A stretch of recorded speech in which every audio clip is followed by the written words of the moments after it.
Hello everyone and welcome back to Akron Buzz. My name's Clayton and today I'm here with Dan Gorman, the manager of Rubber City Comics. Yep. Thanks for coming in with me, Dan. No, thanks for having me. Why don't you go ahead and tell us a little bit about kind of Rubber City Comics and your role that you play there. Okay, so I'm the general manager of Always Dreaming Enterprises, which owns Rubber City Comics and Stuff Genie Emporium in Barberton. And my main focus at Rubber City is I kind of manage the store, keep things going, help monitor inventory and deal with the customers and make sure that the pool customers and everybody are getting all the comics and the toys and the things that they need. Yeah. Now I know that Rubber City Comics has a pretty long history in Akron. It's one of the longest running comic book stores in Akron. Can you tell me a little bit about just the general kind of history, I guess, of Rubber City Comics? So Rubber City kind of came out of a store that was at Quaker Square. Mm-hmm. So that store actually opened in 1975. Okay. And was at a different location in Akron, I believe, and then moved to Quaker Square. And then the newsstand was the name of the store, and then it became Rubber City Comics when it moved to its location right now on 74 East Mill Street. Okay, yeah, like I said, I remember I used to go to the little yes. comic book area in Quaker Square. I think right in my second year in college is when it made its transition into the new store now. Yes. What kind of, I guess, like, perks, I guess, came with that transition into the new area to the building that you guys are in now? Well, we got a lot of support from the city. Mm-hmm. The store actually moved there before we took it over. Okay. We became the owners of the store at the end of July 31st okay. Of this year. It was previously owned by the people who owned it when it transferred from the newsstand to Rubber City at its current location. So we purchased it and kind of brought it in under our banner of different projects that we have going, which include the Akron Comic Con and several other projects. Yeah, now you mentioned Akron Comic Con. Can you tell me a little bit about kind of just what that is for maybe for people that haven't attended one in the past or are looking to maybe attend one in the future? So Akron Comic Con, it's going into its 9th year. Okay. We took it over this past year.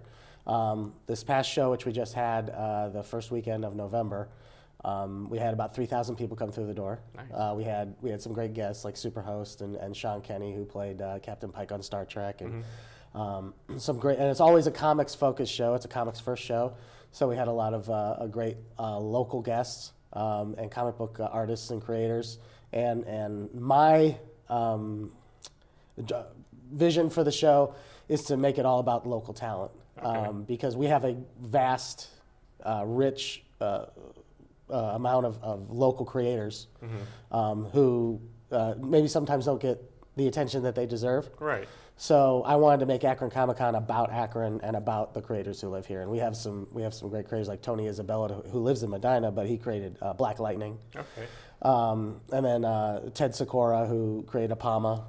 Which is a character that works that fights in Cleveland, as well as the Tap Dance Killer, who's an Akron-based character, and then a lot of other creators who are local to the area. Tom Zoller, who worked for IDW on My Little Pony, and a lot of really cool, great people in the area. Right. Now I know a lot of people that are kind of just getting into comics or just watch the movies don't really get past like Stan Lee or Steve Ditko. So it's really awesome that you guys are really shining a light on a lot of these local artists right. and some of these more kind of, I would say, indie comics, I guess, maybe not as well known that maybe people should kind of look into. So that's really cool that you guys do that. And you've mentioned to me in the past, but you have some artists come into the shop every once in a while that kind of go around. We try to do Creator Thursdays, where we bring artists and creators in every Thursday. Actually, this Thursday in a day or two, we'll have Matt Horak, who is the artist on Punisher 2099 right now. Nice. So he'll be in the store on Thursday.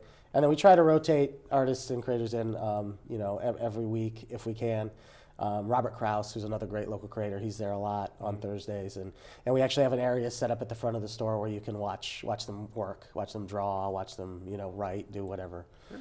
But yeah, it's we try to bring in that talent so that people can have access to the creators behind the books that they love. Awesome. And if people want to learn more about when they can kind of see these artists come in or just learn more about your shop, do you have a website or social media that people can look at? Yes, rubbercity.com. You can go there. You can also sign up for your polls and order books through rubbercity.com. And then on Facebook, Rubber City Comics on Facebook is where we make most of our announcements and try to keep everybody up to date. All right, and before we wrap this up, I wanted to bring up, you guys are already planning for ComicCon 2020. Can you tell me a little bit kind of what you guys are doing right now to set that up? Yeah, so Comic-Con 2020, we're still kind of working on our theme, but we're already talking to a number of guests. We have Rick Cardenas, who is the Red Ranger on Mighty Morphin Power Rangers. He will be there. And then we're working on some other guests whose deals aren't completely, finalized. But the regular cast of characters will return. All of our great local creators. We have Ann Robinson, who was the female lead in the 1953 War of the Worlds. Okay, wow. So she will be there, and she's fantastic. And I think our fan base, who's kind of in that era, will love her. So we're working on trying to create the best show that we can for 2020. Awesome. Well, thank you, Dan, for coming in today and kind of talking a little about Rubber City Comics and all the awesome things coming up. Thank you guys for tuning in to Akron Buzz. If you want to learn more about Rubber City Comics, be sure to check out their website and social media. And if you want to learn more about Akron Buzz, be sure to check out our Facebook and YouTube channel. See you guys next time.